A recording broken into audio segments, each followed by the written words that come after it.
character, and that's what our intent to do here is. If you're here, you've probably seen a lot in the press lately. Some of it has been doom and gloom. This morning's article was a little more accurate in terms of where we are. And we are on a path working with the Charter School Institute to have a charter on the 18th of April. And I'm very confident that we're going to have that. Now, I mentioned in my email to all of you that there would be a representative of the Charter School Institute here. Janet, I should have let you know I was going to introduce you. I'm sorry. But there's Janet in that blue dress who is representing the charter school. And so if you have an opportunity, talk to Janet and let her know how important this school is to this community. I also want to introduce to you, we'll get to your questions in just a second. That's the main reason here is to answer your questions about the school. But when I answer them, I'm going to rely on the leadership team here. And that's a significant part of this as well, is to introduce some of our leadership team. And I'm going to introduce them and ask them to say a little bit about what they're doing. And so our Director of Finance and Operations is Mr. Ken Griffith. Ken has been a charter school principal. He's opened 3 other charter schools. He's a former CPA. And so he's got a tremendous resume for doing this job. Ken, can you talk about what you're going to do and sure. some volunteer opportunities? And just a little bit more information. So on charter schools that I've opened or whatever. So one of the schools, not only did my daughters graduate, I have a granddaughter at that same charter school. So, and my wife is a teacher at a charter school. So we say we're a 3-generation charter school family. And by the way, one of my daughters who graduated from there is an architect, and she designs schools, specifically charter schools here in Colorado. So very successful for her. So my area of expertise, or that I'm handling for the school, is, as you said, finance and operations. So finance, if I talked about that, I'd put you all to sleep. So I'll talk about the operations. That's a little more exciting. So facilities is part of operations. Food services is an area that I'm overseeing. We're going to do a little bit of transportation to the bases in the area. And then things like the volunteers is an area that I haven't spent much time on yet, but I need to get definitely in that direction. We have many opportunities that we could use volunteers. We just found out today that we've got an opportunity to get some student desks and chairs from another school.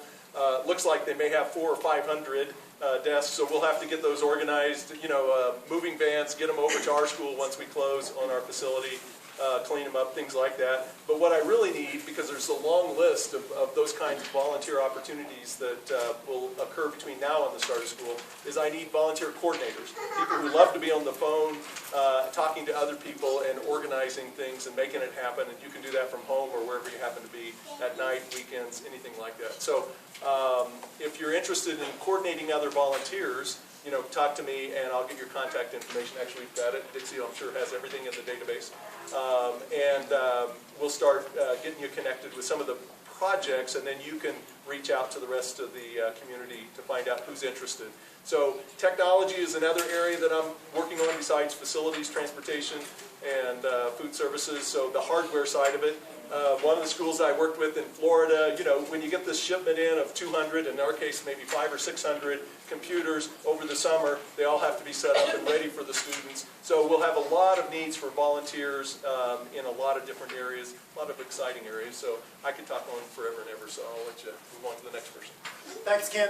So as a military academy, obviously our military program is going to be very important. It's something that makes us unique in this state. There is no other military charter school. There's no other military K-12 school in the state of Colorado. And so we're going to be unique in this state, something that's very exciting.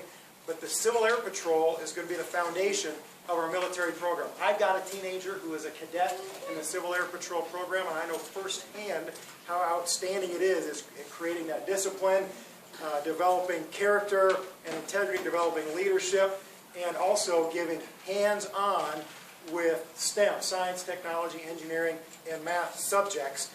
And our commandant is going to be Lieutenant Colonel Lee Wade. Lee is a PhD in education, and she's the former Director of Character Development at the New Mexico Military Institute. So we're very excited to have her leading our military program at CMA. Lee, you want to talk a little bit about it, please? Oh, thank It's such a pleasure to be here with you folks this evening, and I'm so looking forward to meeting your children.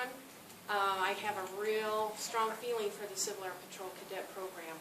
This is a program of 65,000 members across the U.S., over 75 years of history, and it's a congressionally mandated program to help our public and our young people to become well informed about aerospace education so that we can always remain #1 in the world in aerospace. Now, as my credentials, I kind of like to talk about that for just a minute. First of all, the most important thing to me is I'm a parent, I'm a mother. I had 10 children. I have 6 refugees that I raised, and I have 8 grandchildren. So it might be kind of obvious that I absolutely love young people. But many years ago, I was looking for a program that would help me as a parent to try to instill good values into my children. I love America. I absolutely love our country. I believe in what it stands for, and I wanted those kind of values to be passed on to my children and have them be actively involved in something that was patriotic and teach good character, and to be able to help them to develop an interest in serving their community. Maybe not necessarily the military full-time, but those kind of values. And I found that in the cadet program. And so as a parent, I decided I wanted to get involved in the senior program. And to make a long story short, I've gone through all of the levels of training, and this is all done by the Air Force for our senior membership. I'm a graduate of the National Staff College and also the National Aerospace Education College. And so I've done everything that I can to prepare myself in every way to have master ratings in cadet programs and aerospace education. I have served as a cadet squadron commander and a composite squadron commander, and also have served on regional staff positions over a 5-state area to bring aerospace education to the public through the school systems. So I'm very passionate about what I do. Then I have spent the last 8 years working on my doctorate, which specializes in character development at a preparatory military school setting using experiential learning. And so basically I've tried in every way that I can in order to become a commandant that I have all the necessary skill level. But that being said, I absolutely am passionate and love young people and helping them to really catch a spark of understanding their true personalities, that they have so many unique and wonderful qualities, and be able to give them opportunities that will help to expand that. I am so looking forward to working with the staff.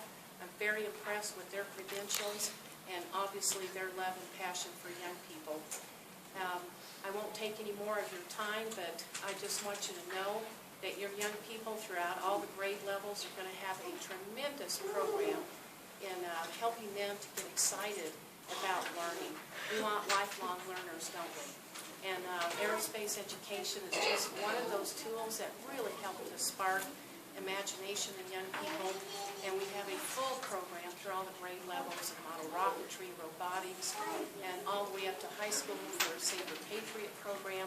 You name it, we have it. We'll have a full flight program.